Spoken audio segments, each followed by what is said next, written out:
ప్రభునందు ప్రియులైన మీకందరికీ యేసుక్రీస్తు ప్రభువారి నామములో శుభవందనాలు తెలియజేస్తూ ఉన్నాం. ఎడారిలో సెలయేర్లు అనే దిన ధ్యానము కొరకై స్వాగతం. డిసెంబరు 8. దేవుని చేత ఏర్పరచబడిన వారును పరిశుద్ధులను ప్రియులునైన వారికి తగినట్లు మీరు జాలిగల మనస్సును ధరించుకొనుడి.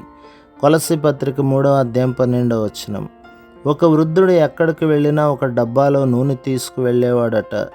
ఏదైనా తలుపు కిర్రుమని చప్పుడవుతుంటే కాస్త నూనెని ఆ తలుపు బందుల మధ్య పోసేవాడట.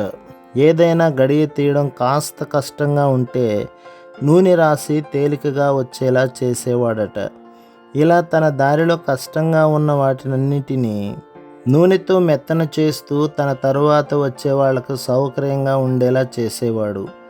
అతన్ని అందరూ పిచ్చివాడనేవారు. కానీ ఆ వృద్ధుడు మాత్రం తొణకకుండా డబ్బా ఖాళీ అయినప్పుడల్లా దాన్ని నింపుకుంటూ తన పని తాను చేసుకుంటూ పోయేవాడు. చాలా జీవితాలు ప్రతిరోజు ఇలాంటి చప్పుళ్ళు చేస్తూ భారంగా చిరాకుగా మూలుగుతూ ఉంటాయి. ఏది సవ్యంగా జరగదు. వాళ్ళకి సంతోషం, సాత్వికం, వివేచన అనే నూనె అవసరం.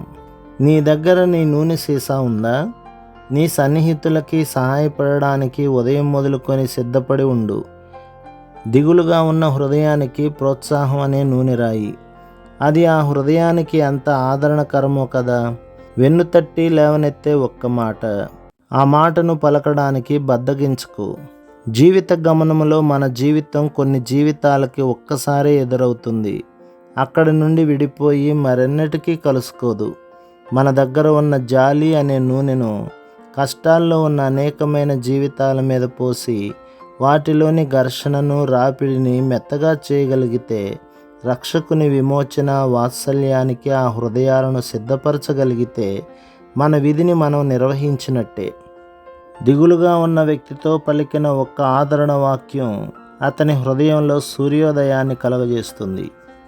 మనుషుల మనసుల్లో రగిలే వేదన మనకు అర్థం కాదు, మనం చూడలేము. అయితే ప్రేమ అన్నింటినీ వెలిగిస్తుంది.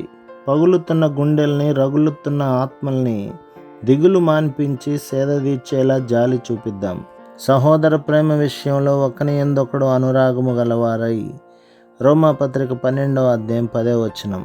ప్రభు మిమ్మును, మీ కుటుంబమును, మీ సంఘమును దీవించి ఆశీర్వదించునుగాక.